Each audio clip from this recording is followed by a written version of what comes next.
Hey there! This lovely manhwa is titled The Poisonous Lily. If you love stories like this, please like, subscribe, and turn on notifications so you'll never miss the next episode. Lady Lily Roland adjusted her white wedding gown in her chambers, the emerald jewelry catching the light.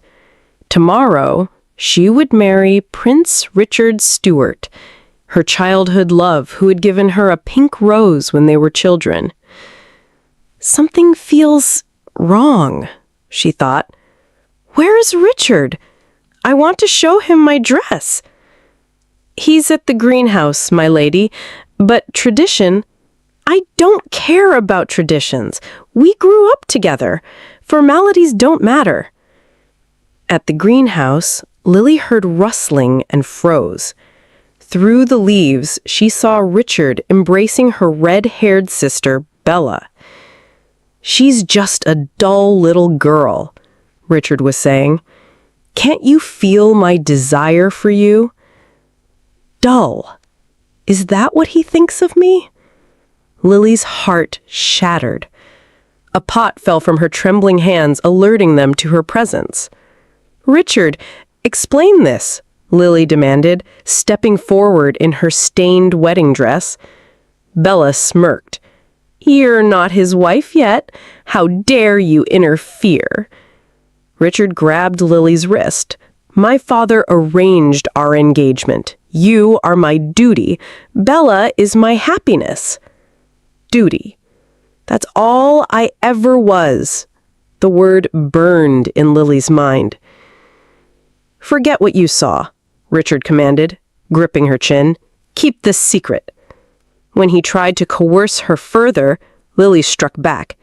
If His Majesty knew about your affair with a witch's daughter, what would he think?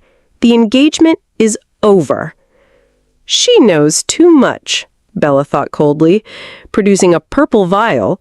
Since you won't keep quiet, I'll silence you. Before Lily could react, Bella forced the poison down her throat. As Lily collapsed, choking on blood, Bella watched with satisfaction. I can't be a suspect, Richard worried. Dump her in the wild under the blood moon. The monsters will feast. They're disposing of me like trash, Lily thought as darkness took her. But in the wilderness, a wolf-like creature with glowing red eyes found her broken body and carried her away, surrounded by mystical light. Lily awoke in an ornate room, alive but changed. Catherine, a blonde maid with a white rose over one eye, stood nearby. You're in Shadow Castle, Catherine explained. You're safe now. Safe, Lily thought, but her mind burned with one clear purpose. They wanted me dead. Now they'll pay. Soon Lily met her rescuer, Prince Isaac Stuart, the Crown Prince. He snapped his fingers, lighting candelabras throughout the room. Another Stuart, Lily thought warily. Isaac was second only to the king in rank, a former war hero who had retreated to this castle due to his addiction to dark magic. When Lily collapsed from weakness, he caught her. You are Lily Roland, he said. The poor girl who missed the princess title. Catherine explained that while her magic had saved Lily's life, she'd been in a coma for 2 days and was still weak. My wedding day with Richard has passed, Lily exclaimed in shock. Bella has won! Isaac looked down at the trembling woman. Do you want to take revenge? The question hung in the air. Your childhood sweetheart and stepsister poisoned you. Do you hate them? Yes, I hate them deeply. The intensity of her response surprised even her, but doubt crept in. I'm just a noble lady, skilled in needlework and herbs. How can I go against the Stuarts and a half-witch? Isaac touched her tear-streaked face. A girl who decides to take revenge should not bow her head. I can teach you tactics, strategy, assassination, and martial arts. He's offering me power, But he's still a Stuart. I appreciate that you saved my life, but I'm engaged. Living here could harm your reputation.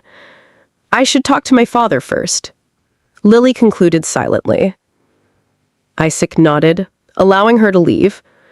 When you need me, you'll come back like a desperate puppy. Then you'll be mine forever.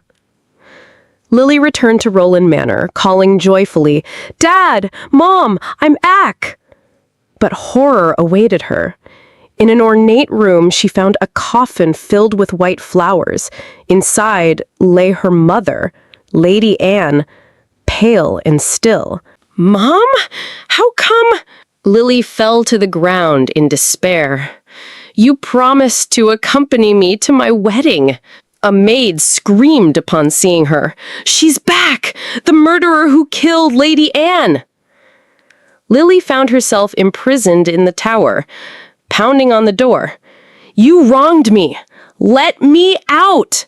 Bella visited her cell, dressed like royalty, bringing tea. "Those maids told me you've been shouting all day. Would you like Earl Grey to soothe your throat? You betrayed me and tried to kill me. How dare you show up here?" Bella smiled cruelly. "Father is bedridden with a heart attack. The scandal of his favorite daughter eloping, poisoning her mother, and fleeing the royal wedding broke his heart. They've destroyed everything," Lily realized. "My mother is dead, father is dying, and I'm blamed for it all. You killed my mother, you witch!" Lily accused through tears. Bella slapped her sharply. "You are wanted and will hang tomorrow night."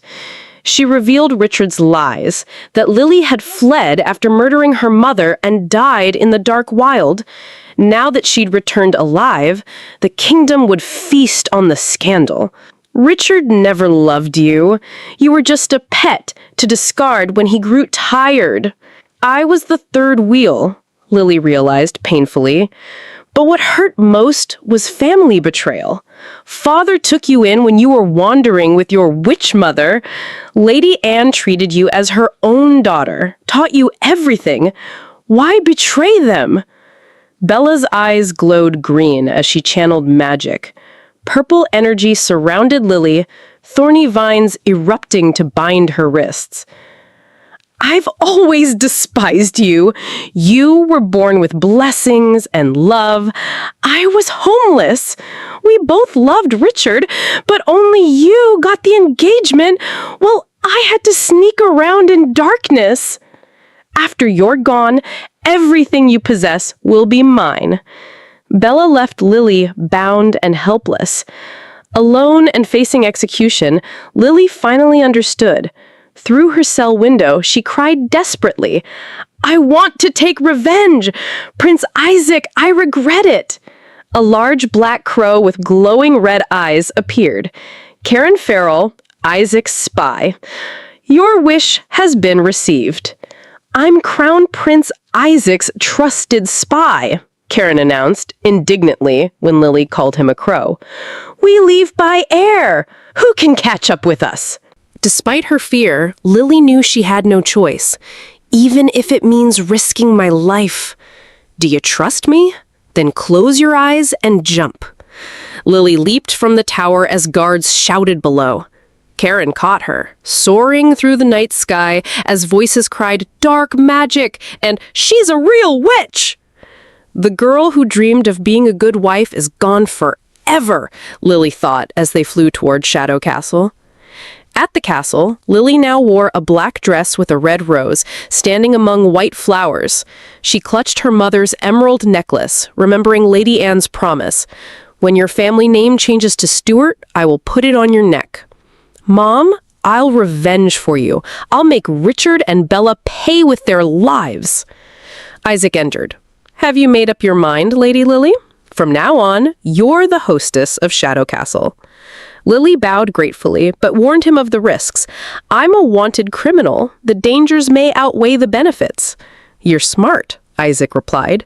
"You know this is mutually beneficial." He revealed his curse, the glowing purple tattoo on his chest. Your blood can alleviate my pain. Every blood moon, offer me your blood as antidote. The moon's shackle, Lily recognized. No wonder you live secluded. You transform into a raging monster during blood moons. Isaac explained Karen's tragic transformation from loyal bodyguard to crow, both cursed by the same witch's attack. We both want revenge, Isaac observed. Lily smiled. Just a little blood for your assistance is fair. If you trust me, let me make medicines to alleviate your pain. Maybe I can even break his curse entirely, a way to repay him for saving my life. Isaac gave Lily a tour of Shadow Castle. Her room, his study filled with books on magic and alchemy, the yard where he practiced swordsmanship. Most exciting was the pill refining room with large pots and beakers. Prince Isaac, thank you. I can make medicines for you here, Lily exclaimed. Despite his generosity, she sensed walls between them. When Isaac grew anxious after reading the king's letter, she offered support. Since we stand together now, I hope I can help. Mind your own business, Isaac replied coldly. He saved my life, but we're not friends, Lily realized as she worked in the laboratory, stirring bubbling green liquid. I'm no longer Lady Lily of Roland Manor. I'm just a guest here for my blood. Give him what he wants, and use him for my own aims. As she added drops of her red blood to the experimental medicine, a black feather fell into the room. Karen landed on her shoulder and sampled her concoction before she could stop him. "This is the medicine I made for Prince Isaac!" she gasped. Suddenly, Karen transformed into human form, white hair, dark skin, blue eyes, and completely unclothed. He blushed furiously. "Lady Lily, don't be scared. I'm Karen. I didn't expect your medicine to work so well. I haven't been human for so long. I forgot to get dressed." "Probably because I added my blood," Lily analyzed.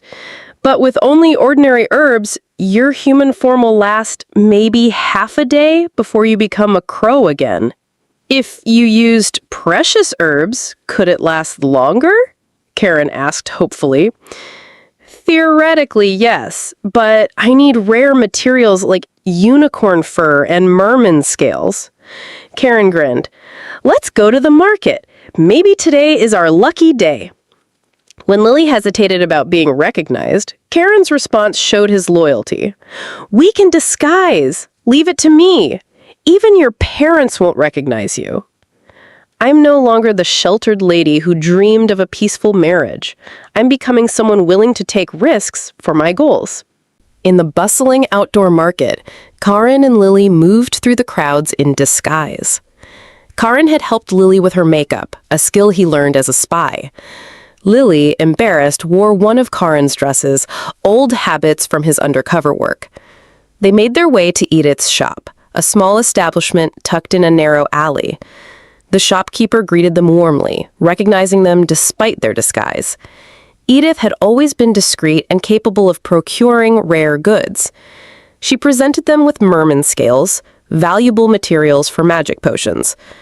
Karen displayed a pouch of jewelry, confirming they had sufficient funds, but their transaction was interrupted when Duke Roland's daughter entered, demanding the merman scales she had previously ordered.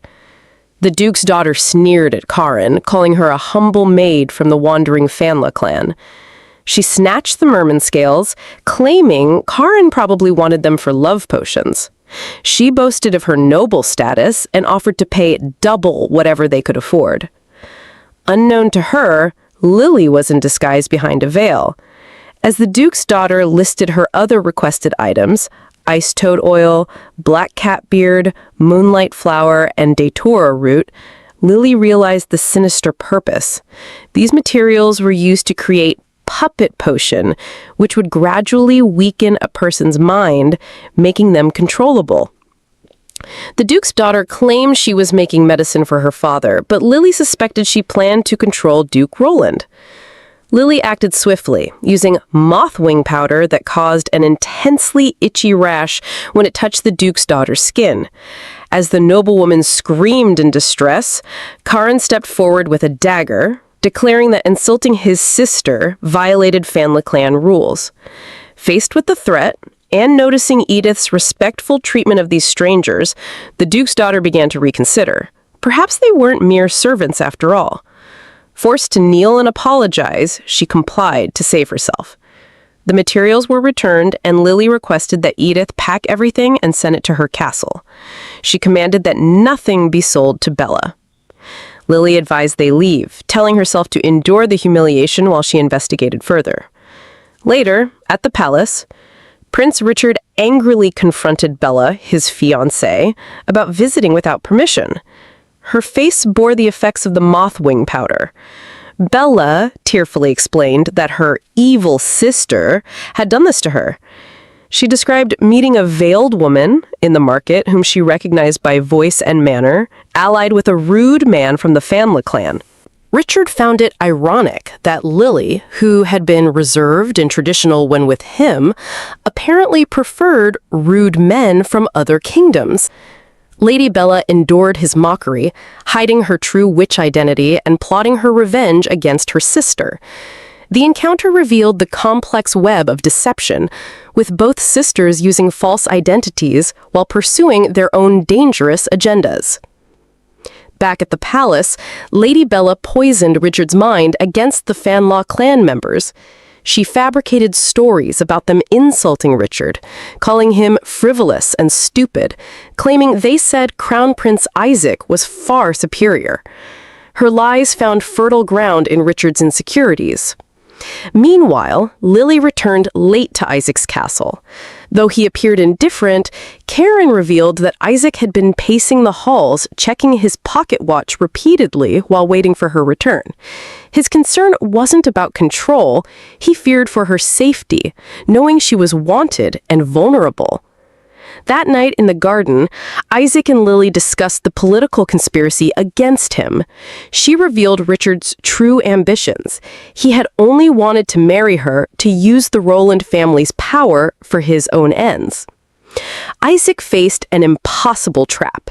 His brother had scheduled a family party during the blood moon, when Isaac's curse would be at its strongest. If he failed to attend, he'd lose his crown prince title. If he attended while cursed, he'd be exposed and ruined. Lily offered her help, promising to create a potion to keep his mind clear during the blood moon. In return, Isaac asked her to be his date for the party, not as Lily Roland, but under a new identity he would create for her. Isaac's plan was ruthless, but necessary. He predicted Richard would try to eliminate Lily, so they staged her death first. Using a female corpse of similar build, they planted Lily's hair and necklace in Miss Edith's burning shop. The fire consumed the old town, and Richard's agents reported that Lily Roland had been burnt to ashes. Miss Edith, the capable Fanlaw clan woman, had prepared for this. She'd moved her valuable goods beforehand and helped orchestrate the deception. Though innocent people suffered in the fire, she told Lily that when facing fierce beasts, one must either flee or strike at their heart. Weakness was not an option. Lily cut her hair, symbolically shedding her old identity. She was now Princess Lilith of the Leonia Kingdom, Isaac's new fiancée. But the transformation haunted her. She regretted not killing her sister Bella when she had the chance, rather than letting innocent townspeople suffer for their conflict. Isaac, observing her growing ruthlessness, noted approvingly that her eyes increasingly resembled those of an avenger.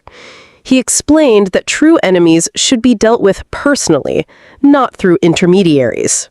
With only a month to prepare, Lilith underwent intensive training at Isaac's castle. She learned swordplay, though Isaac consistently defeated her in their sparring matches. He taught her horsemanship, court manners, and the customs of the Leonia Kingdom, a realm ruled exclusively by queens, where all generals and ministers were women. Most challenging was mastering the Leonia language and history within such a short time. But Lilith was determined to succeed, knowing that their survival depended on executing this deception flawlessly at the royal party. Isaac revealed the tragic history that would form the foundation of their deception.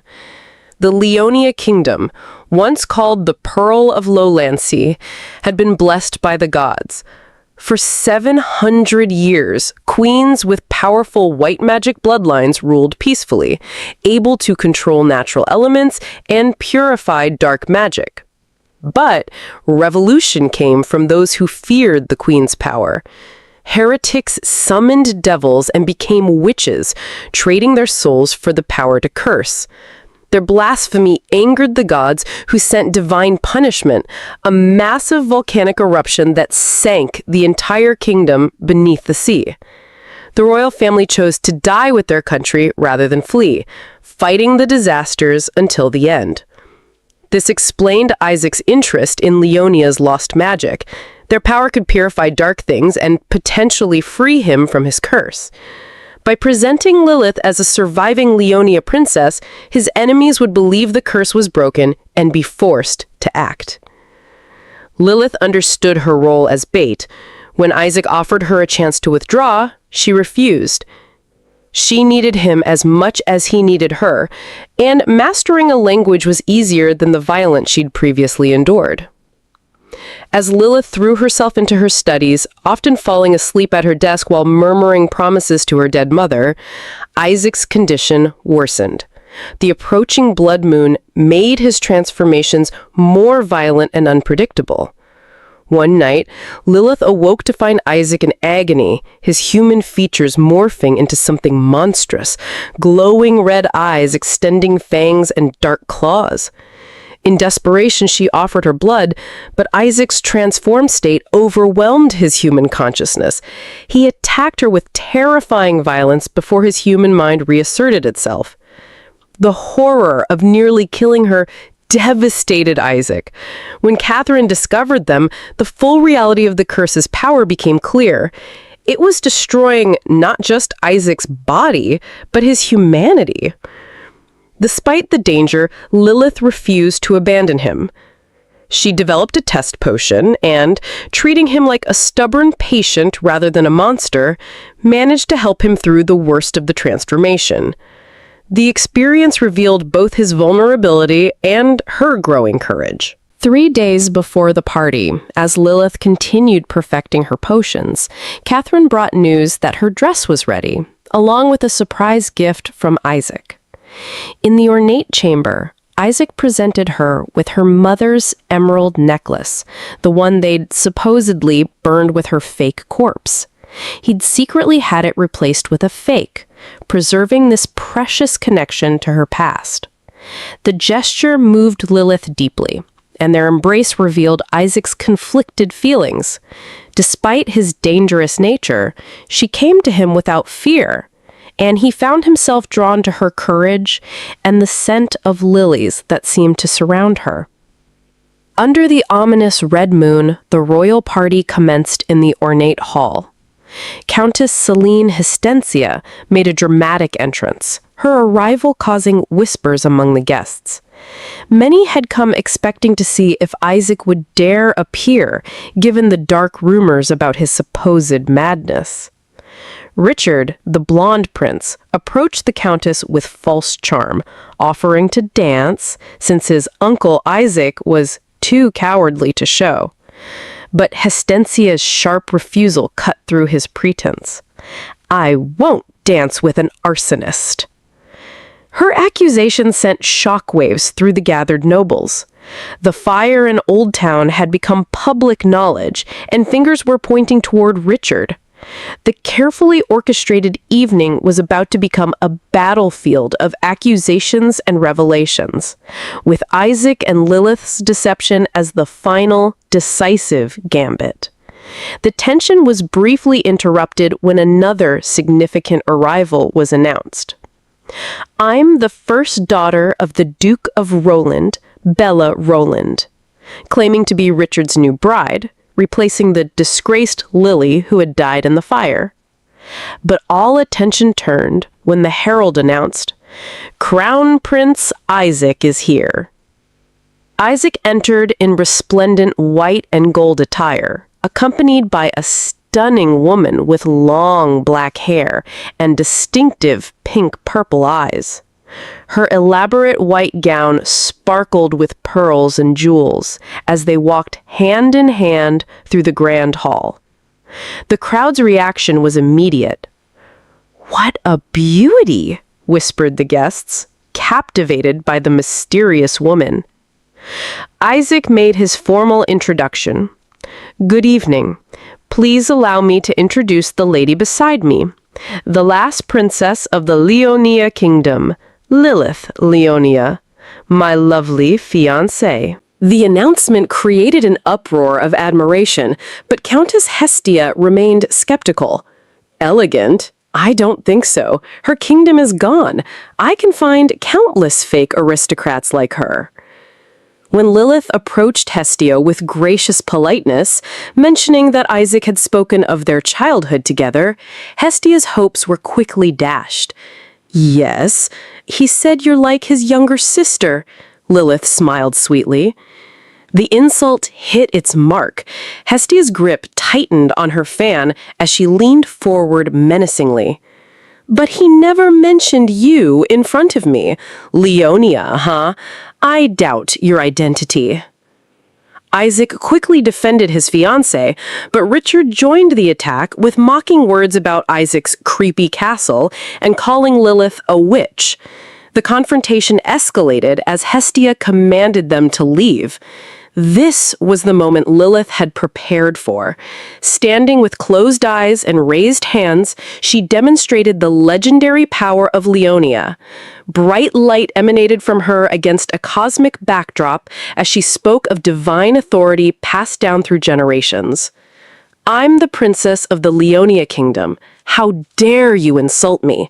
Leonia is a divine family who has opposed witches for generations." Her magic manifested visibly as she addressed an overdressed guest. "You've dressed like a moving dresser. You don't mind if I add some flowers for you?" Thorns bloomed into beautiful flowers, causing even Hestia to laugh in amazement at the transformation. Isaac watched with wonder and hope. This is Leonia's power. She can heal all pains and purify all dark things. She can save lives. In front of her, all dark magic can't hide. The display was convincing enough that Celine muttered in recognition, She knows Leonia's spell. She's really a divine lady from Leonia?" Despite the magical demonstration, cruel whispers continued among some guests. They questioned her manners, suggesting she dressed like a courtesan rather than true nobility.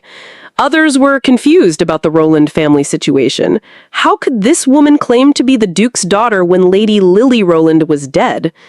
The seeds of doubt about Princess Lilith's identity continued to grow, even as her display of Leonia magic had impressed many. The evening hung in delicate balance, with Isaac's enemies still uncertain whether his curse had truly been broken, while others began to suspect deeper deceptions at play.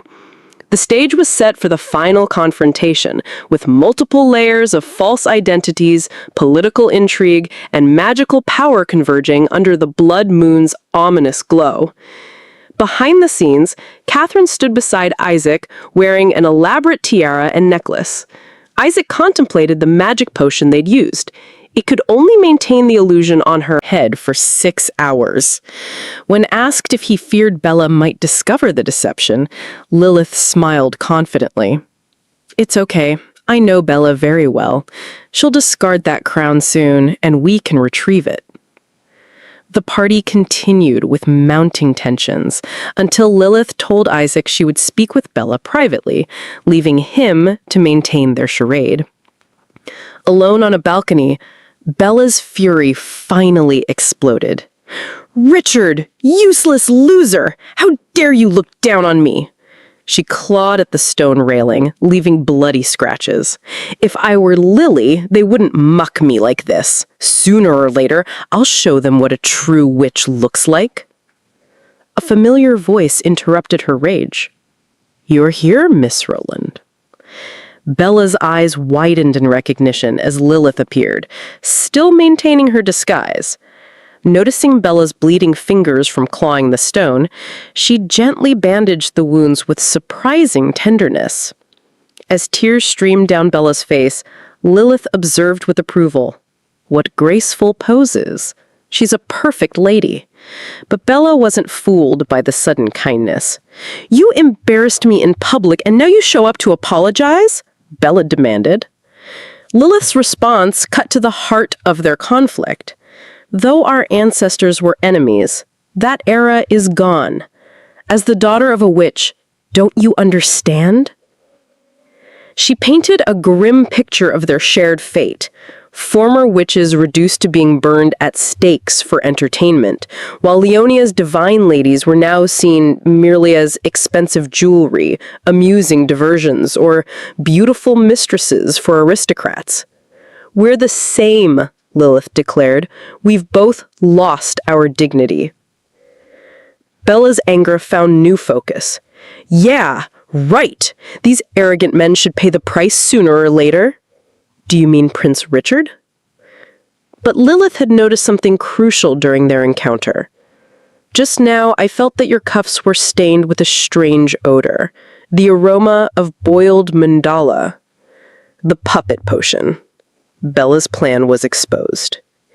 With a snap of her fingers amid purple light, Bella tried to dismiss the accusation, but Lilith's magic dispelled the lingering traces of the dark potion's influence.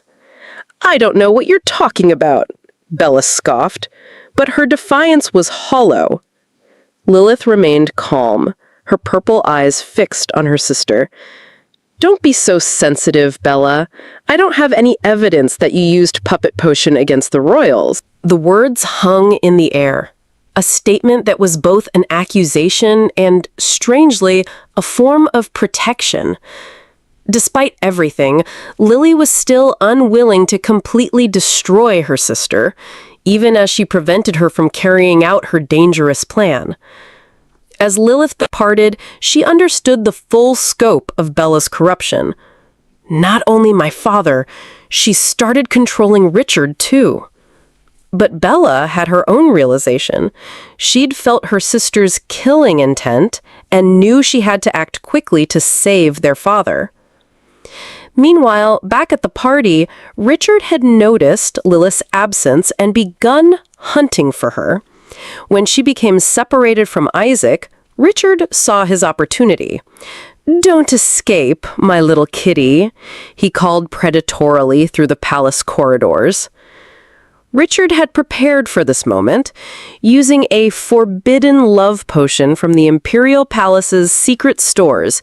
He'd pricked Lilith's neck when they danced earlier. The potion was designed to enslave its victims through uncontrollable lust, reducing them to mindless puppets. But Lilith was no ordinary victim. When Richard cornered her in an empty meeting room, she was ready. Using her shoes as decoys to confuse him, she'd already begun the countermeasures her mother had taught her, releasing her own blood to neutralize the poison. A palace official with lavender hair discovered them, recognizing Lilith's technique with admiration. "You're pretty smart," she observed as Lilith methodically drew drops of blood with a small dagger. Isaac arrived just in time to find Richard unconscious on the floor with Lilith standing over him, blade in hand. "If I hadn't shown up in time, Richard might have been killed by you," he noted.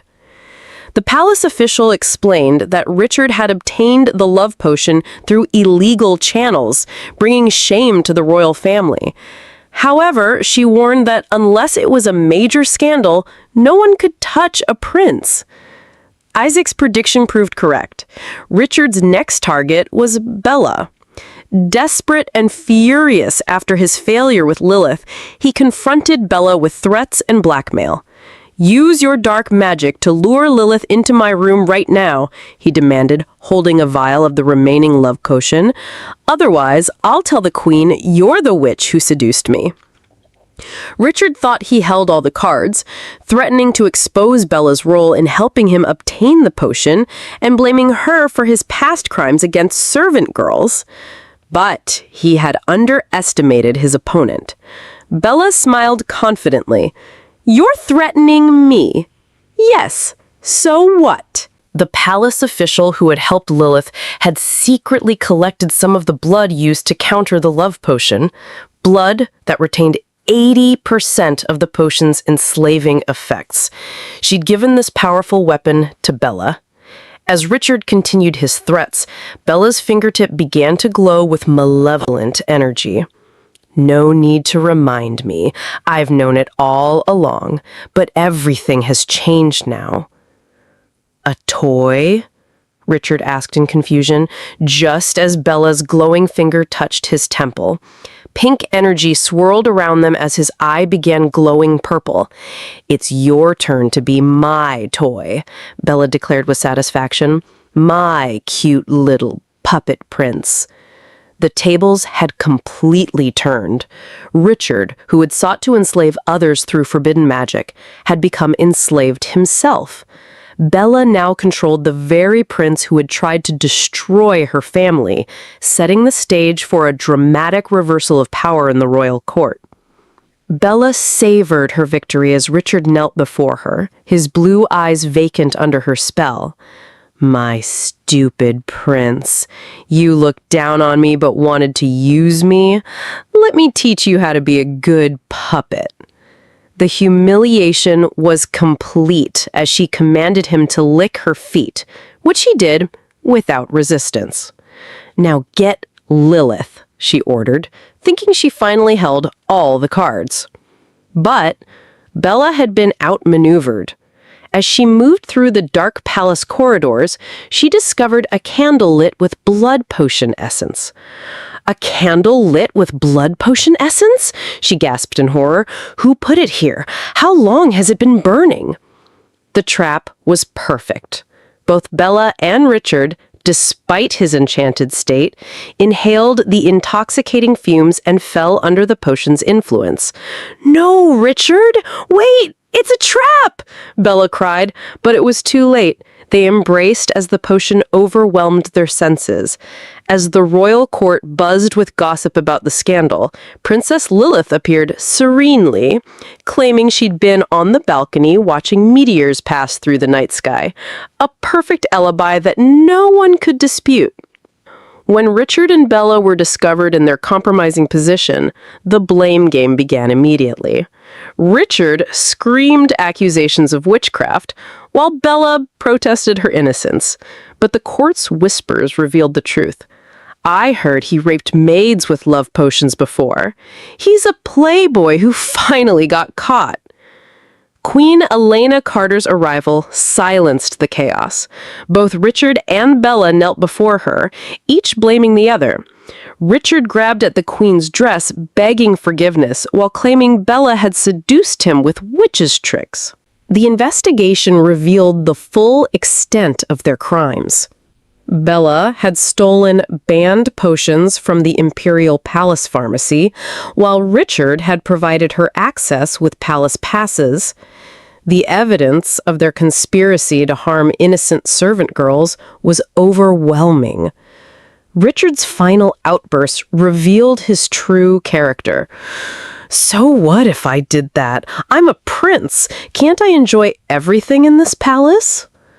But a voice of true authority cut through his arrogance. "You don't deserve it. The responsibility of nobles is to be role models, not to abuse power." In that moment of judgment, recognition dawned. "It's you. It must be you, Lily Roland." The real Lily Roland stepped forward, no longer hiding behind disguises.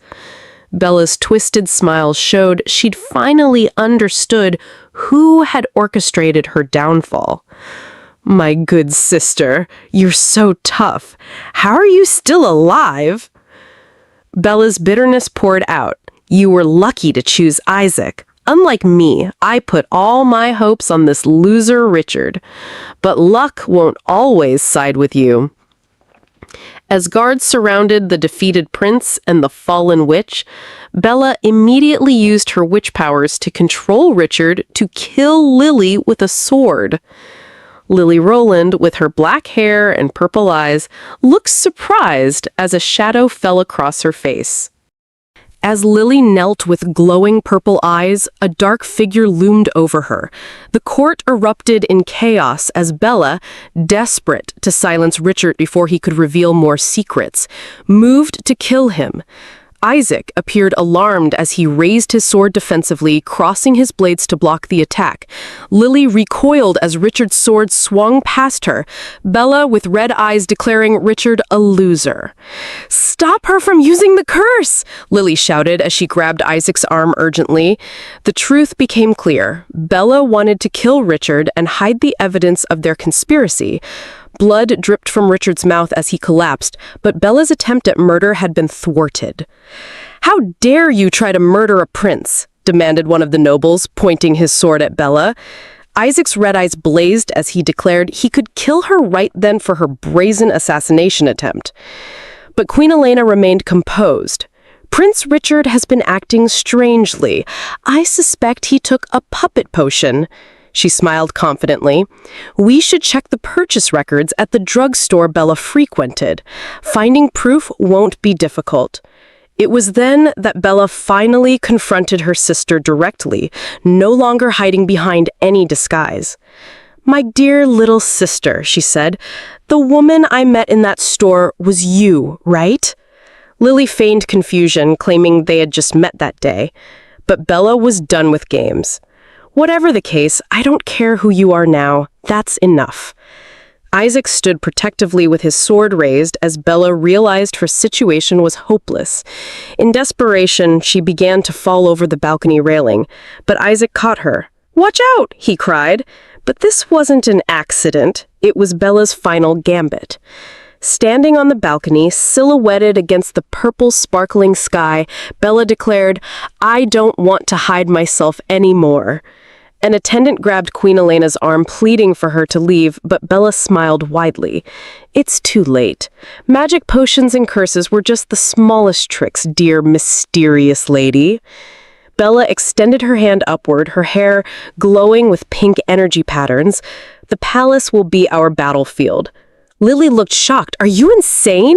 If you had just used small magic, the church would let you go, but such powerful elemental magic would result in execution."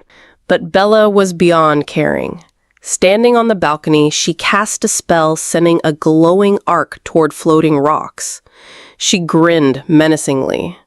"I'm an evil witch who's fed up with the nobles' proud faces.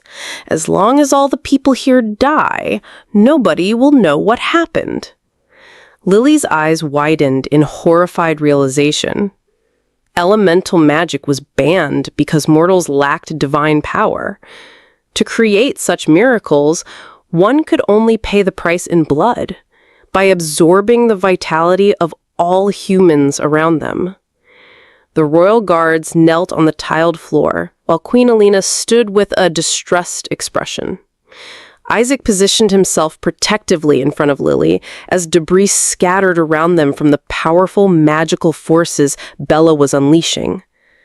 Blood splattered across the scene as Bella suspended herself in chaotic, purplish energy, a large sword dominating the magical maelstrom.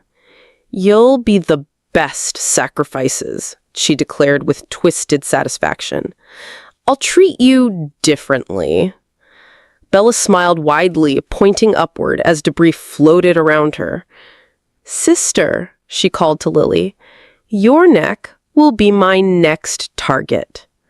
The woman who had once sought love and healing had finally been pushed too far. The accumulated pain, betrayal, and injustice had twisted her into the very thing she'd once opposed, a witch willing to sacrifice innocent lives for power. The final battle between the sisters would determine not just their fate, but the fate of everyone in the royal palace. But as Bella's dark magic swirled with devastating power, Isaac stepped forward with an ornate sword bearing streaks of blood on its blade. Queen Elena looked surprised as she recognized the power manifesting before them. This is Saint Knight's blessing? She gasped. What did you say? Bella shouted in shock. Isaac smiled subtly as he confirmed what Bella had recognized. His eyes began glowing orange as the truth was revealed. He was part of the Fire Knight Legion, the most loyal allies of ancient Leonia. Holding his sword directly in front of his face against a glowing golden background, Isaac announced, Greetings, I'm the heir to the Saint's Sword. The Saint Knight Legion had been Leonia's strongest warriors and most faithful protectors. But since Leonia's fall, they had disappeared from history, leading many to believe their power was extinct. Lily looked up at the chaotic sky she had created, filled with swirling purple energy and lightning. Since Leonia fell apart, we've never heard about the Saint Knight Legion. Maybe you're just lying, she shouted desperately. But her words were answered by a massive white energy blast moving toward her. Isaac and Lily stood together, both holding the glowing Saint sword as radial light rays erupted around them. The heir's blade erupted with fiery energy as he lunged forward, executing a devastating attack amid bursts of orange flame. A brilliant explosion radiated outward, scattering debris throughout the palace. Though the battle was fierce and flying fragments injured Lily, Isaac protected her, embracing her gently. Don't be afraid, he said reassuringly, stroking her hair. It's okay now. As the Saint Knight's power faded into dispersing blue energy across the night field, Bella floated weakly in the dark environment, barely managing to whisper, Saint Knight. Bella lay on the ground, her eyes wide with realization. Saint Knight is back! The battle was over. Isaac drew a golden-hilted weapon from its scabbard as the command was given to retreat. The witch would be locked in iron chains and taken to the church's designated dungeon. In the aftermath, questions arose about Lilith's true identity. Is she truly Lily? Asked one noble skeptically. Faced with that witch's dark magic, why couldn't you do anything? But Lilith, who was indeed the real Princess Lilith, smiled softly. You misunderstood. That was the showtime of Saint Knight, and I trust my fiancé's capabilities. The truth was now clear to all.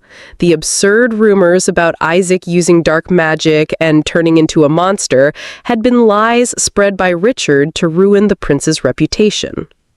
A wizard can't use the Saint's sword, the nobles now understood. Queen Elena, having witnessed the battle and Isaac's true nature, spoke to him directly. Take care of your fiancé, Isaac. As the guards escorted the prisoners away, Lilith expressed her gratitude to those who had helped them. The conspiracy was fully exposed, the innocent were protected, and the Saint Knight's legacy lived on. The story's final truth was more complex than anyone had imagined. Isaac was indeed cursed, but he was also the heir to the Saint Knight's sacred power, a legacy that could only be wielded by those pure of heart. Lilith was genuinely Princess Lilith Leonia, the last of her divine bloodline, whose power complemented Isaac's perfectly. Bella, twisted by pain into embracing dark magic, had ultimately been defeated not by vengeance, but by the very power she had claimed to represent. Her sister Bella's schemes had crumbled along with Richard's ambitions, leaving justice to prevail. The royal court was cleansed, the Saint Knight had returned, and true love had triumphed over the darkness that had threatened to consume them all. Isaac and Lilith could finally build a future together, their combined powers ensuring that both light and justice would protect the realm for generations to come. As they prepared to leave the palace, Lilith thanked Lady Vivian for her help. No big deal. You'd better leave soon, Vivian replied pragmatically. But Isaac's thoughts were troubled. As crown prince, he knew that a weak girl with the Leonia surname wasn't the real threat in the Stuart family's eyes. He was. Commander Roland warned him quietly, "Your Highness, you're more of a threat in the Stuart family's eyes." Lilith looked flustered, gripping Isaac's arm. "Isaac, did I do wrong? I'm a fool without political sense. How could I brag about your achievements before the Queen?" Isaac leaned over her reassuringly. "You're too nervous. Don't be afraid." "No, I'm not nervous," she protested, blushing as her purple eyes widened. "You are," he said gently with a slight smile. "Because that was your first time calling my name," she admitted softly. Their ornate carriage rumbled through the dark forest as they traveled toward the Roland estate. Isaac, though exhausted from using the Saint Sword's power, was determined to help Lilith save her father. "Are you all right?" Lilith asked, noticing his fatigue. "I'm fine, just a little tired," Isaac replied, though his condition was clearly worsening. Lilith had prepared potions for him, but Isaac was more concerned about her safety. Though the church has detained Bella, the Roland family probably still has some of her loyal followers. When asked if she was truly planning to face her father in her current state, Lilith's determination was absolute.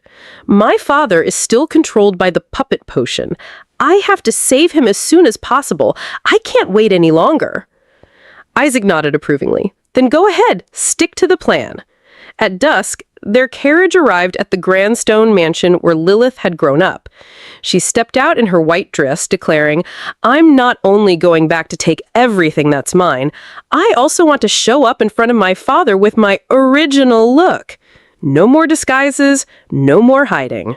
Cloaked in white, Lilith approached the mansion while Isaac remained in the carriage, his condition deteriorating. The dark pattern on his arm revealed the cost of wielding the Saint Sword's power. "Follow her and protect her," Isaac commanded Karen, a large black bird, to watch over her. "But, Your Highness, you just used the Saint Sword's power. Don't you need someone to guard you?" his aide asked with concern. Isaac remained silent about his condition, pulling his sleeve down to hide the spreading darkness on his arm. Inside the Roland mansion, Lilith's arrival caused terror among the remaining servants. Glowing with blue energy in her hooded cloak, she appeared like a vengeful spirit returned from death. "Ghost! Ghost!" shrieked a maid and falling to the floor in terror. "Sorry," Lilith said softly, but the rumors had already begun. The dead Lady Lily had returned from hell to reclaim what was hers. But something was wrong. The house was nearly empty, with only a few aged servants remaining. "Where did Duke Roland's guards go?" she demanded, using illusion magic to question them. The maid she remembered looked as though she had aged at least 20 years since their last meeting. No one tried to stop her. The once grand estate felt abandoned and hollow. Descending into Bella's secret laboratory, Lily searched for the antidote recipe that could save her father. But in the dimly lit room, she discovered a cloaked figure stirring bubbling green liquid in a large pot. Is this a servant left by Bella, or did she bring new wizards into the mansion? Realizing she might not be able to handle this threat alone, Lily prepared for confrontation. But as she moved, she accidentally kicked a glass bottle across the floor with a loud clang. The cloaked figure turned toward her. "You!" Lily cried out in surprise, recognizing the person who would determine whether her final mission to save her father would succeed or fail. Duke Roland looked up from beneath his dark hood. "You are," he began as Lily gasped, "Father?" In the opulent chamber, an unseen voice announced a new sacrifice had arrived. Two figures with black hair stood together, one hunched and covering their face, while the other embraced them. "My lord," came a voice from the shadows. Lily, my daughter, is it you? You're alive, Duke Roland cried out, still hooded. Lily revealed a purple skull and snake tattoo on his chest. Father, why do you bear the blood curse of dark wizards? How did my mother truly die? What are you talking about? My daughter! Duke Roland's expression grew questioning. Stop lying! Lily discovered an ornate jar with spell tags and her mother's ashes nearby. The evidence pointed to one horrible truth. The puppet potion never controlled you. Duke Roland thought of Bella, but the real truth was darker still. I'm old, Duke Roland declared as dark shape swirled around him. My body decays. My mind grows numb. Only a demon can grant me new life. Dark tendrils wrapped around Lily's neck as she fell backward onto the purple-lit chamber. Your mother was the first sacrifice for my blood curse, came the revelation. Now it's your turn, my daughter, Duke Roland said coldly, holding a purple crystal over Lily's chest as dark energy erupted. The more you struggle, the easier it is for the curse to drain your power and feed me, he explained as Lily's strength failed. Karen flew swiftly across the purple-lit chamber. Isaac reached towards Sir Marcus as purple crystal shards shattered around them. The moment you stepped into this basement, you were within the blood curse's range, Duke Roland declared confidently. Nobody can rival me. He commanded hungrily, be my food. But then a blue circle appeared. Rival? Who do you mean? Came a questioning voice. Marcus stared in shock. Monster? Oh no, you are the Crown Prince? Isaac, revealed as the Crown Prince, stood with glowing red eyes. In the name of Stuart, I sentence you to death. The crow fell through the purple energy, dissipating. Lily knelt over her father's bloodied form on the floor. Father, she cried. But Duke Roland rose, his mind completely corrupted by the curse. Blood splattered his face as he snarled, Useless servant! Didn't I tell you to protect her well? Isaac's eyes glowed red, blood on his face. Lily pleaded desperately, Don't do this! This isn't you! Wake up! Lily cried, looking up through her tears. Isaac, please, please, Isaac. She continued sobbing softly as tears streamed down her face. Isaac. Isaac, blood-stained and transformed with white hair and claw-like appendages, embraced Lily. I don't want to see you so sad, he said gently. Run away, Lily urged, but it was too late. Days later, Isaac awoke with a start in his luxurious chamber. You're finally awake, Catherine exclaimed as Lily sat beside him, holding his hand through her tears. Isaac, she said with relief. Karen wept as gentle hands reached to comfort her. Sorry, she whispered. Isaac remembered his father's words from years before. Isaac, are you really willing to accept this heavy gift? Young Isaac had held the glowing sword with determination. Yes, Dad, I'd love to, as long as it brings peace. Now, tormented by dark markings near his eye, Isaac sat up in anguish. I killed her father, and I even harassed her. Am I truly insane? No, that's not an excuse. He covered his face as Lily's smile haunted his memory. To avenge her, to fight for her, to be closer to her, but she might not trust me again. Catherine, the blonde maid with her rose eye patch, explained what had happened. Karen and Lady Lily brought you back. You've been unconscious for almost a week. Your curse suddenly acted up, severely draining your mental energy. Thank God, Isaac said, then looked toward the light. Thank you, Lily. She has been taking care of you, but now she has to prepare for her father's funeral. At the funeral, Lady Lily stood before two caskets decorated with crosses and white flowers, wearing a black hat and lace veil. Nobles whispered behind her. Is the great Roland family left with just this fragile heiress? One woman murmured.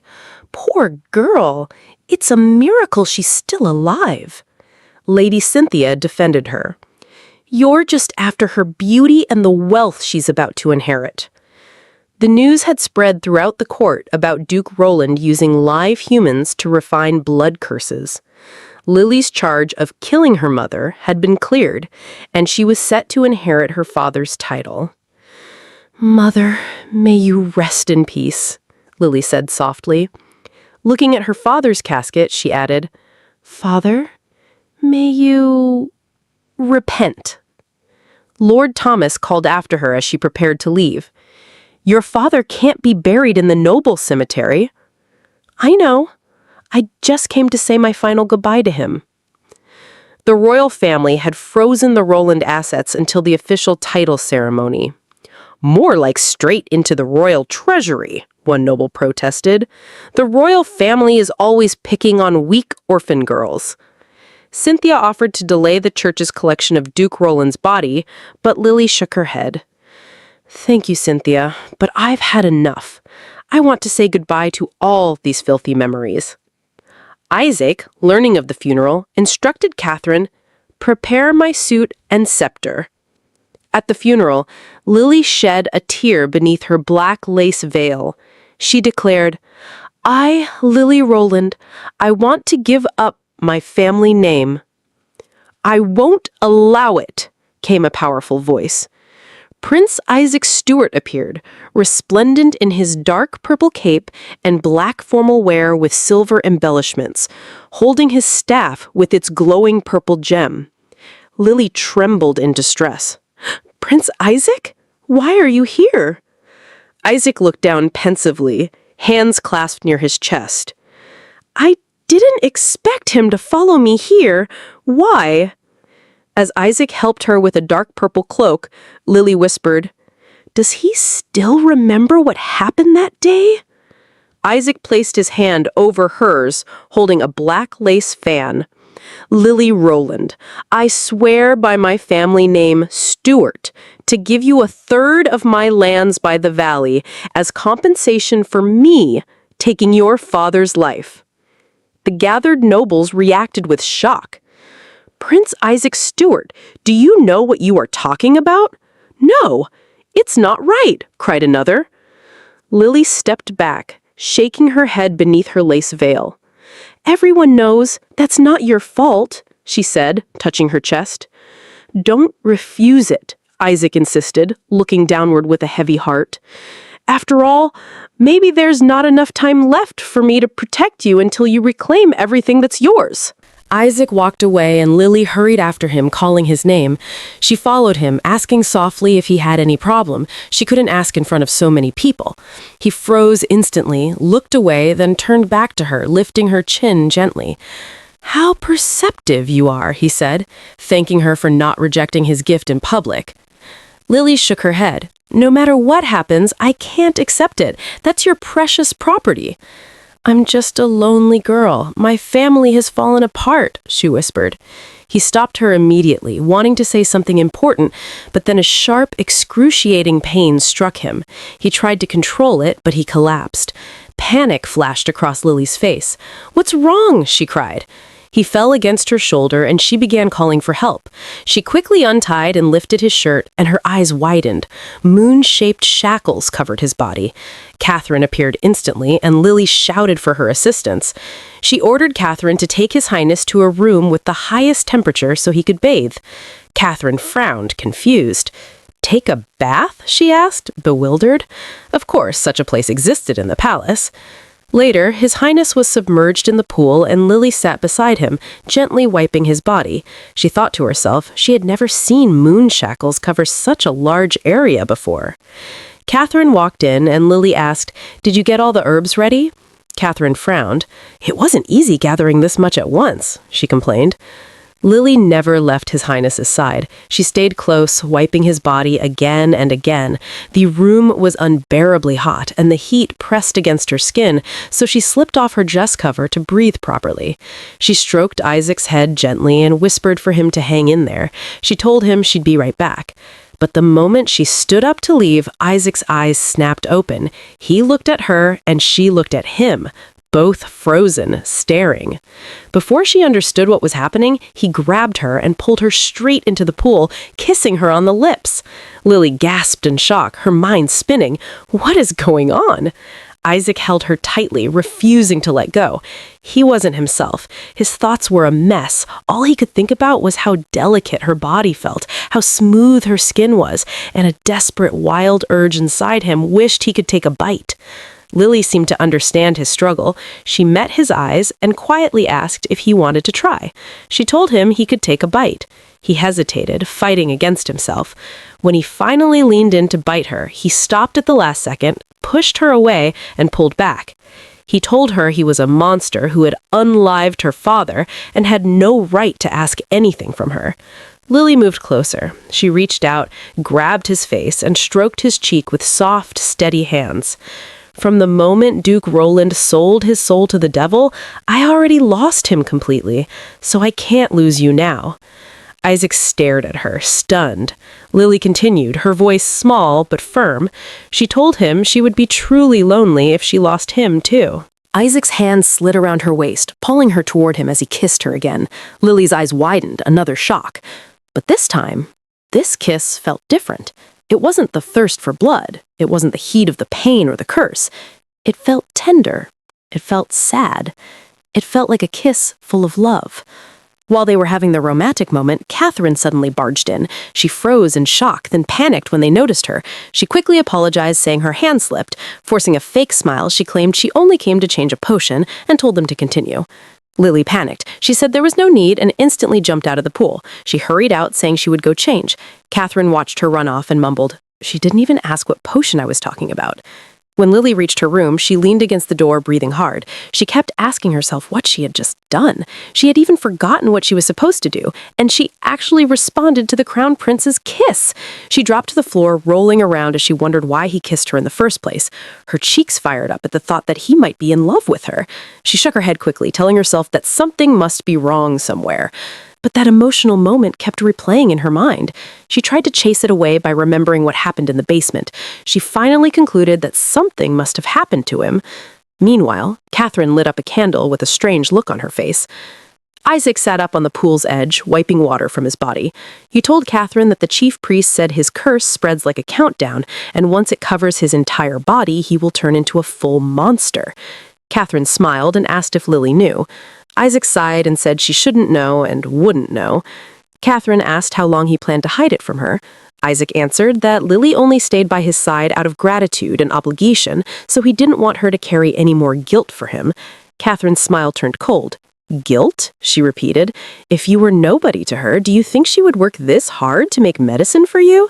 She stroked his head gently, then leaned close and whispered the truth into his ear. "It's not guilt. My lady has fallen in love with you, and that is the most fatal feeling for a woman." Isaac rejected it immediately, saying it was impossible. Catherine's eyes narrowed. "Have you developed those fatal feelings for her too? Are you ready to sacrifice yourself for her and give up your chance to break the curse?" Isaac's strength faded, his vision blurred. He slowly lost consciousness, whispering that he could not do that. Catherine smiled, picked up the candle, and blew it out. She stroked Isaac's head as he lay on the ground, whispering that he didn't even know he had fallen in love with that girl. He was crazily in love with her, just like his mother on death row once was. Catherine shook her head and called him a stupid crown prince as she watched him sleep. Just then, a knock came at the door. When she opened it, Lily was standing outside. He asked innocently what the matter was, and Lily said she had brought medicine, then asked where he was. Catherine smiled and said His Highness was tired and had gone to rest in his inner chamber. Lily's eyes widened. His Highness had fallen asleep? Catherine asked if she had a message for him, but Lily shook her head sadly. In her heart, she wondered, how could he fall asleep right after kissing me? Before she could speak, Catherine cut her off. She said her own journey of revenge was over, and now it was time to settle everything and leave. She added that the Crown Prince had ordered her to send Lily back to Roland's mansion in 3 days so the two of them could forget each other. Lily was shocked. This crazy Catherine again. She needs to be taught a lesson. She's evil. Why is she doing this? I've been suspecting her for a while, and here it is, she's not a good help after all. Her voice trembled as she asked, "Is Isaac throwing me out?" But Catherine only smiled and said it was simply the end of their relationship, and it was better for Lily and her reputation. Lily felt the life leave her body. Before she could say another word, the door slammed in her face. She stood frozen, staring at the closed door and wondering what they meant by protecting her reputation. Why would ending everything be good for her? Then it hit her, a sharp, cold thought. Isaac must be in danger. Her fear exploded. She started banging on the door non-stop, shouting for them to open it because she needed to see Isaac. But to her shock, the door glowed with a magical light and pain shot through her hands. Red marks from the magic sting appeared on her skin. The door had been sealed with a spell. Sadness washed over her. What was Isaac going through that made him decide to push her away like this? Why would he lock himself behind magic? But then, through her pain and confusion, something became clear. She wasn't giving up, and she finally understood what her heart had been trying to tell her. She had been in love with him all along. Lily made up her mind. She would save the Crown Prince, no matter what. Meanwhile, on the other side, Isaac suddenly woke up and was shocked by what he saw. He was chained to a chair. Before he could make sense of anything, Catherine's voice filled the room. She asked calmly if His Highness was hungry. Isaac lifted his head and glared at her. "What the hell is going on?" he demanded. He ordered her to unbind him at once, but she ignored him, saying she was doing everything for his own good. He frowned, confused. He had no idea what she was talking about. Catherine brought up the one thing she knew would shake him, his obsession with Lily. She told him he had forgotten the dangers around him. Then she walked closer and asked if she was wrong. Catherine explained his situation, the same one he kept pretending didn't exist. Even if you manage to control yourself, the curse released by the Dark Wizard when he left forever will still backfire on you, she said calmly. She reminded him why Lily Roland was here in the first place. She isn't just your temporary blood bank, she is your last antidote. Isaac shouted for her to shut up, but Catherine only tilted her head and asked if anything she said was a lie. She went on, her voice colder than before.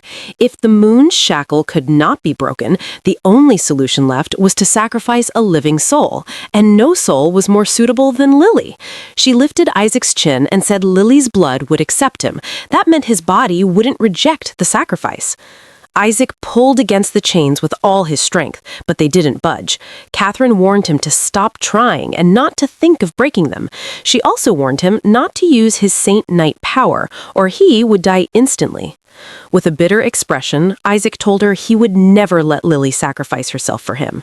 Catherine glared at him, her eyes cold. Then a slow smile formed on her face. She told him she had already given Lily a hint. What Lily chose to do next would show how much she cared for him. It might even save his life if she was willing to bet her own. Lily arrived at the Moon Kingdom Church, and Cynthia, the queen's subordinate, was waiting outside for her. They walked in together and stood before the sacred pillar. Lily stared at it, watching how it burned, and asked, "So this is the church's execution ground?" "That's right," Cynthia replied. "It's also the place where your sister Bella was executed and turned to bones." "Bella has been executed? That's strange."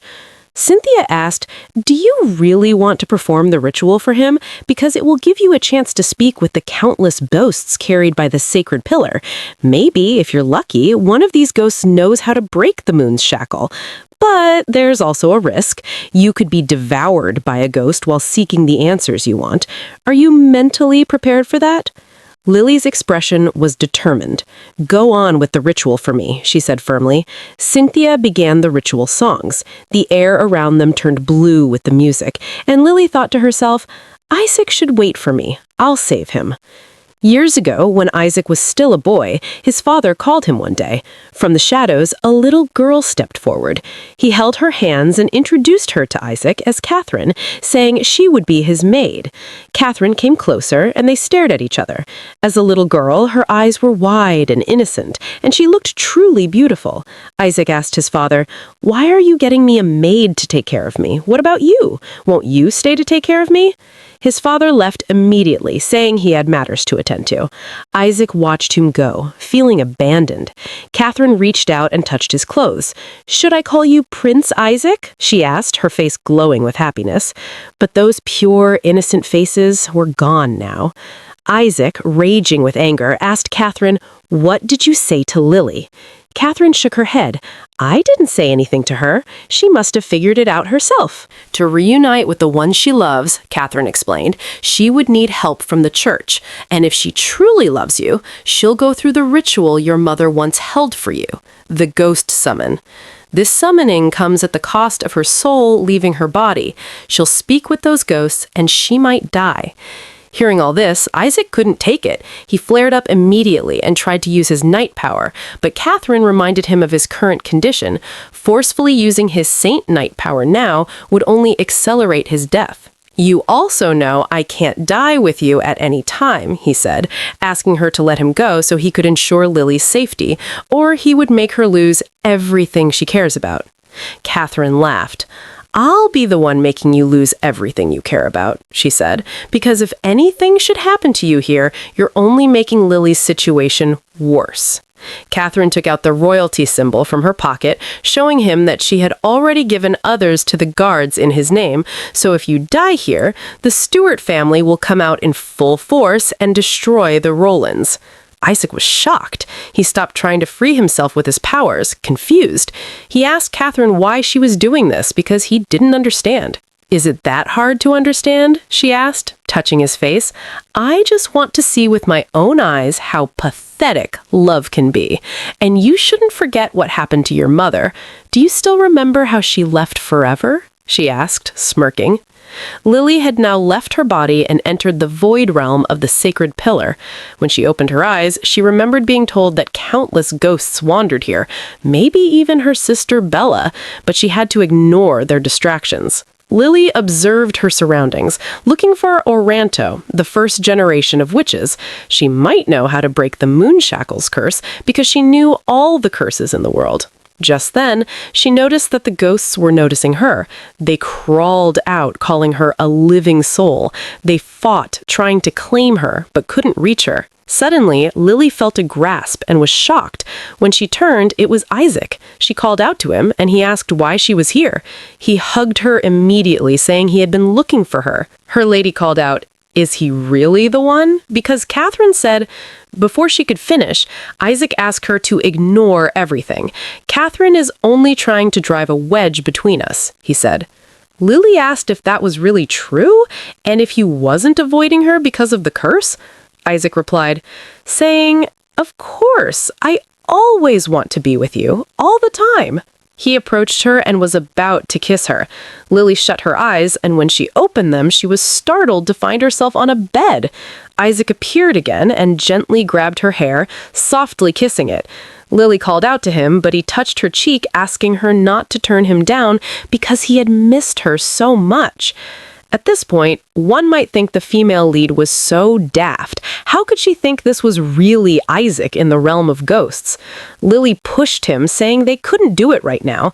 He grabbed her hands gently, kissing them slowly and making her blush. He told her he only wanted her to be his. Gradually, Isaac's face turned dark, and he told her he wanted her to be a soul that only belonged to him. That was when Lily realized that even in her trance, she had a crush on Isaac. She broke out of the manipulation immediately and could see the ghost's true self. It grabbed her, demanding that she say she wanted to be his too.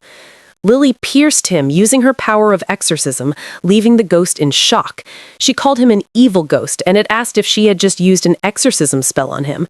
She yelled back, "You shouldn't have pretended to be Isaac. Someone as restrained as him would never make such a frivolous promise to me." The ghost transformed back into a dark form, laughing at her and saying she was close to sealing an eternal pact with him. She sighed. So he wanted her soul never to return to the human world and to become its puppet. That's not going to happen. I must find a way to break the moon's shackles, she said. The ghost asked if she was doing all this for the man named Isaac.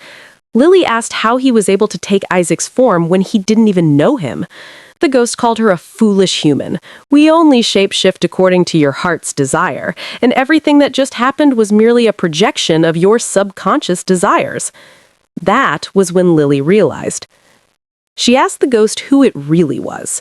Some dead witch, a dark mage, a parasitic beast, or Oranto? Before she could even finish her question, the ghost shouted at her to shut up, warning that if she said that name, they would both die on the spot. Lily was confused and didn't understand what it meant.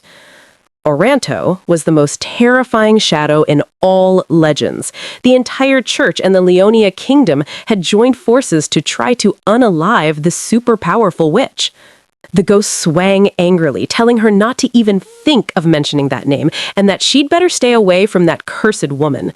Lily wondered why it was panicking over just a name, and why it scared the ghost so much. Lily looked closely at the ghost, beginning to picture its true form. She told it was obvious she was not an ordinary evil spirit, and decided to ask if it has heard of moon shackles before. The angry ghost told her to shut up, stating that without Leonia's purifying power, it was helpless, so Lily better give up. Lily realized that this ghost knew quite a lot. She thought to herself, a ghost unalived in shape-shifting, familiar with curses, and scared of Oranto. She decided to ask it for help directly. The ghost laughed. Are you serious right now? What can I offer you? Your body, mind, or luck? It asked.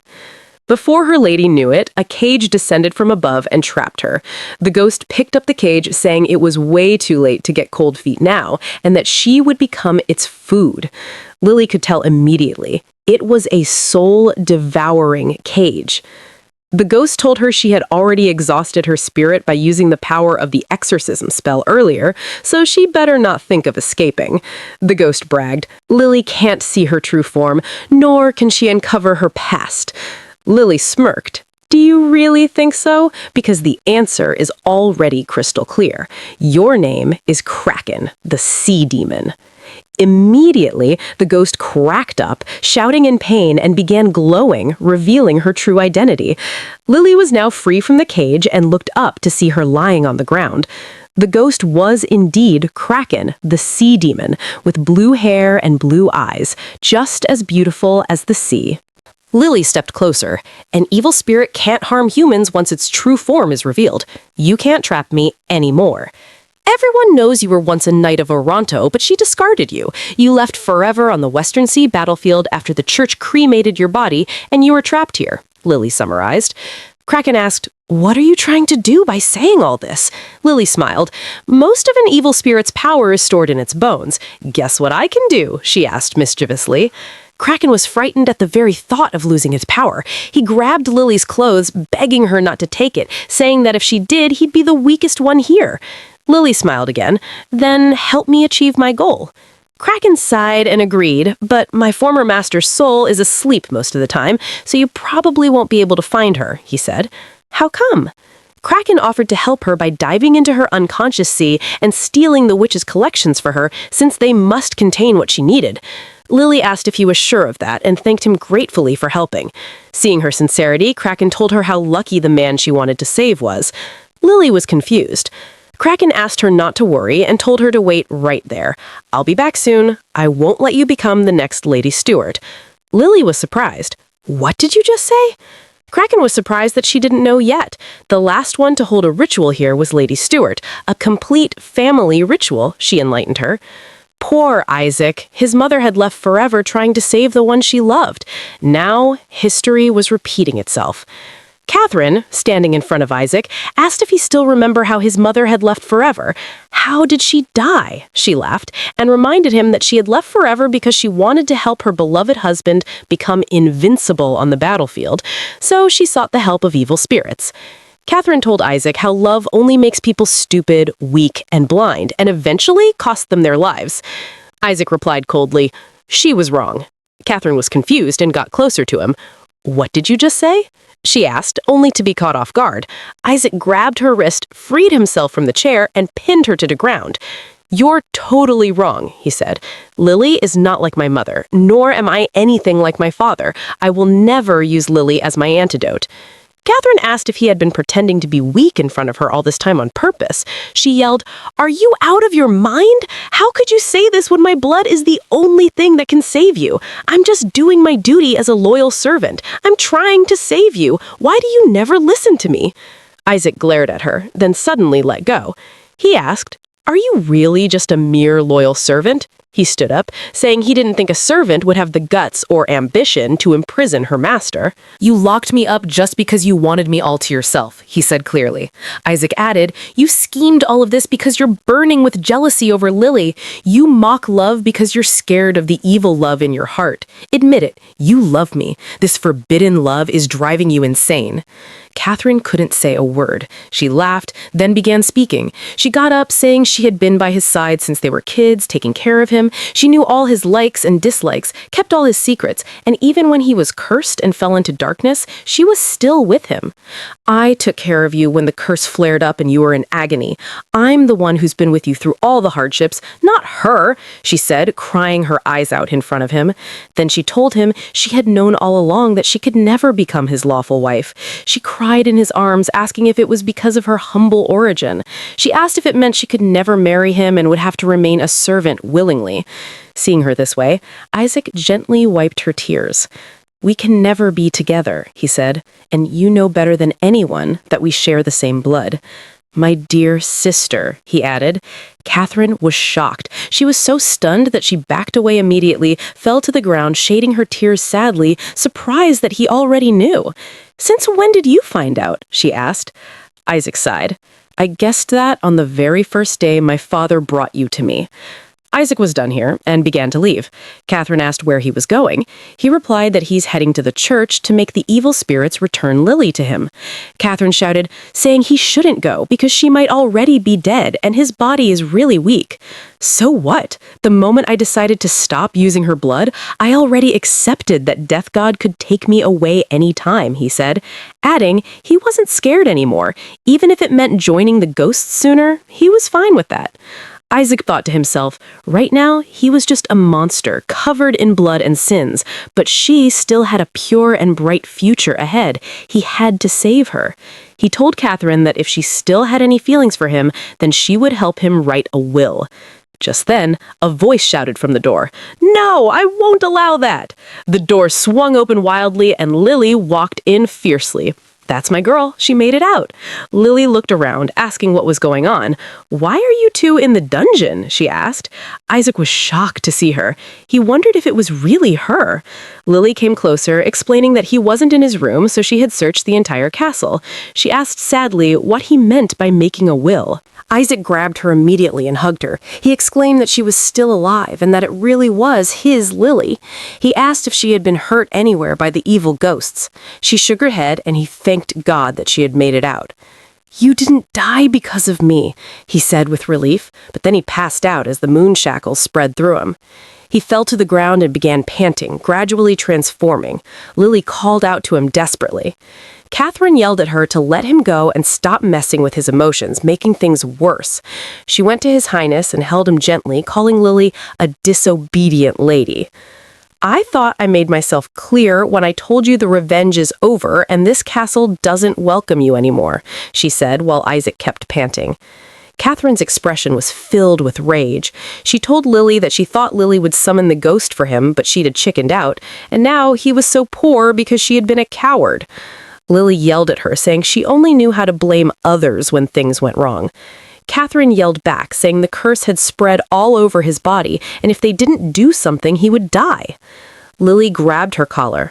"Go get the items I'll list to you now, and if you don't want to lose Isaac, you'd better hurry. I've got a way to remove the moon shackle from ghosts, and I'm the only one who can save him," she said. Catherine stared quietly at her, holding her red cheek. Lily bit her hand and lifted Isaac's hand, smearing her blood on his palm. Instantly, his body began glowing, and the transformation faded from his hands. Lily yelled at Catherine, who still hadn't moved. "What are you waiting for? This is just the initial curse-breaking process. Completing the whole ritual requires more steps. Are you trying to drag this out until he dies?" Catherine glared at her. She called it all witchcraft and asked what kind of dirty deal Lily made with the evil ghosts. They had been researching for years and still hadn't found a way to break the curse, so she wouldn't help defile his body. Lily was getting furious. "Do you have any holy way to lift the curse off him then?" Her lady took out her sword and approached Catherine fiercely, placing the sword on her neck threateningly. "If I fail, you can unalive me or report me to the church as a witch, but right now, I need you to obey me," she commanded. Seeing how serious this had gotten, Catherine had no option but to follow her orders. Catherine gritted her teeth, calling her arrogant for complaining, and swore she would unalive her if she failed to save him. Lily dipped her finger into the bowl, smeared the blood on her lips, and began chanting to bless his soul and body before kissing his lips. Immediately, lightning filled his body, glittering all over the room. The moon shackles disappeared from Isaac's body. Catherine got up silently, without saying a word. Lily watched as His Highness transformed back into his full human form, free from shackles. Watching His Highness free from the curse, Catherine collapsed to the ground, crying bitterly. Lily's heart swelled with relief and happiness to see him safe and in good shape. Isaac slowly opened his eyes, his gaze landing on Lily first. She was tearing up. "How are you feeling now?" she asked, her obvious voice trembling. "I guess I'm still alive," he said, and his expression suddenly darkened as he noticed someone behind her. "Who's that guy?" he asked, frowning. Lily froze, confused. What is Kraken doing here, and how can Isaac see him? Kraken smiled and shoved his face close to Isaac's. "This sickly guy is the one you're so eager to save," he taunted. Lily immediately called out to him, "Don't be rude to the Crown Prince." Kraken stood tall with his arms folded, frowning. Lily helped Isaac to stand, and he glared at Kraken. "My castle does not welcome unwelcome guests," he said sharply.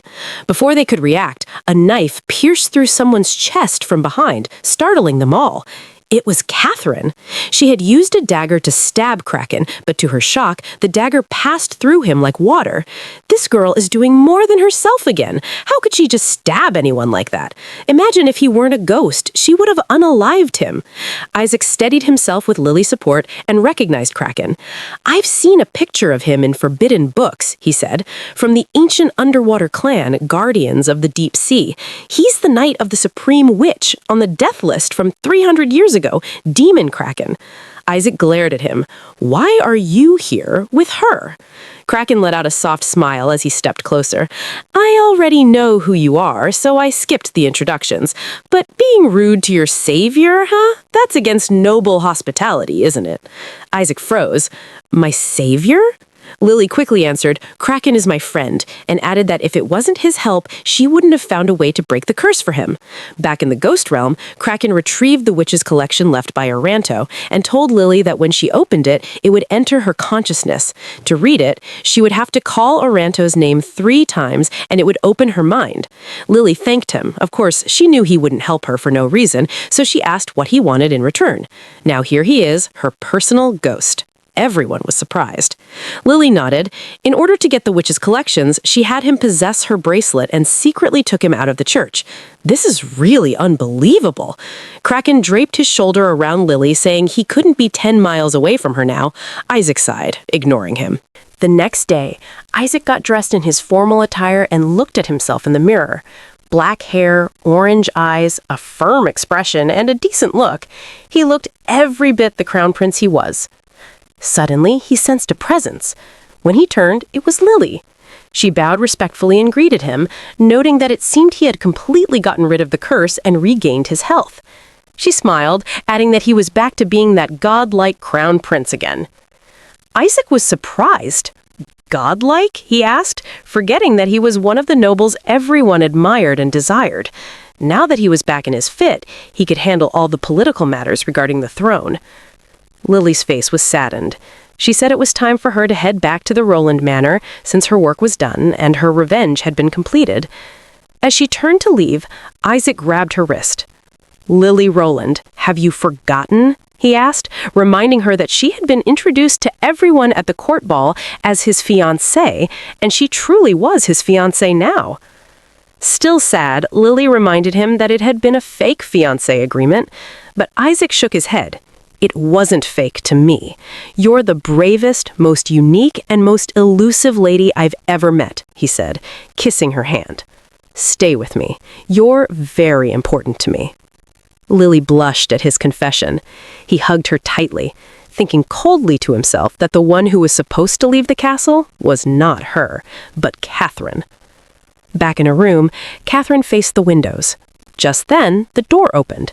She turned around, and it was Isaac. He was looking at her so coldly that she flinched. Catherine stood up immediately. "I know I'm beyond redemption. It's my fault your condition got worse. I've been in seclusion reflecting on it," she said, rushing toward him and promising to serve that woman in order to make up for what she had done. She mentioned helping her lady get medicine and cook meals. Catherine said many things to try to earn his forgiveness, even promised she would do anything for them, even if it cost her life. But he pulled away, yelling, "Enough." She snapped.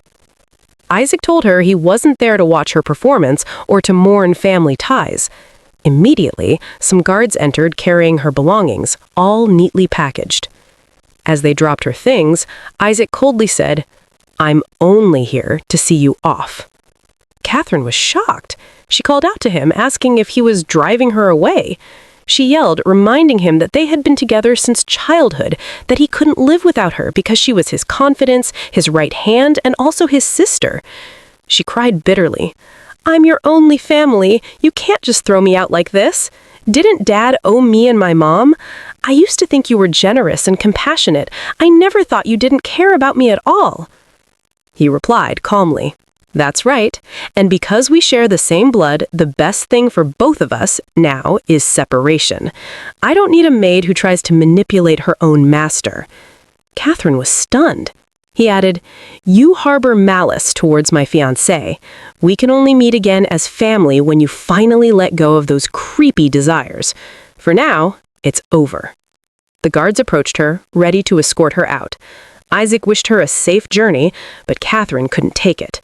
She called out, trying to chase after him, but the guards held her back. She shouted, "I've done so much for you. How can you throw me out like trash? You do this because of that woman, right? She's the one who made you punish me. Otherwise, how could you be so cruel?" Isaac paused and turned to her. He was planning to banish her from the country, so they'd never see each other again in this life, he said, producing a written order from his pocket. "It was Lily who pleaded on your behalf and chose this way for you. If not, you would have been banished." The day before, Isaac had consulted Lily about this. He explained that he planned to banish her from Shadow Castle because he didn't want his indecision to put her in danger again. Lily had pointed out that he should at least let her stay in the Moon Kingdom, knowing how it felt to have someone by your side for years, only to vanish suddenly. "You're a gentleman who repays kindness," Lily said. She explained how her own sister had hated her and treated her cruelly, but now that Catherine was leaving, she felt lonely. Lily gently stroked Isaac's face. "I'm strong enough now to protect myself. I won't be easily hurt by anyone. I don't want to force you to choose between me and your only family," she said. Isaac felt a pang of sadness. Lily reassured him that Catherine's sewing skills were top-notch, so she would find a way to make a living. She added that she knew an herbalist who could help Catherine start a store. When she became a successful businesswoman, her influence over him might fade, and perhaps one day they could reunite as a family. Catherine was taken away, crying herself out in the carriage. Isaac watched the carriage leave the castle and sadly said farewell to his sister, knowing this was the only way she could be free. Lily placed her hand on his shoulder, consoling him, and together they stood watching it disappear from sight. I doubt Catherine is going to move on from this. Well, it should be clear to these two that they have just gained another enemy. Karen appeared, beaming with joy that His Highness's curse had been lifted. Isaac wrote a letter, folded it, and handed it to Karen to send to his brother. Karen told His Highness happily that with his return, all the rumors about him would finally end. Isaac sighed. I don't think it would be that easy, he said. The one who cursed me in the first place has not yet been found. It's obvious they wanted to drive me away from the throne, so it's likely the person is from the royal family. Meanwhile, Lily lay on her bed, blushing and cuddling her pillow. Her heart raced at the memory of Isaac confessing that she was his real fiancée. She wondered, did him saying she was his real fiancée mean he truly loved her? Then another thought struck her. Could he have meant Lilith instead of Lily? Could he be agreeing to be his real fiancé just to fool everyone? Lily hugged her pillow even tighter. She thought to herself that she didn't want to be Lilith. She wanted to be Lily. It was better than being a fake princess. Just then, Kraken appeared out of nowhere, frightening Lily. "When do you intend to tell Isaac about your deal with Cynthia?" he asked. Lily asked why he had popped up like that. He reminded her that the deal required her to not stay more than 10 meters away from her.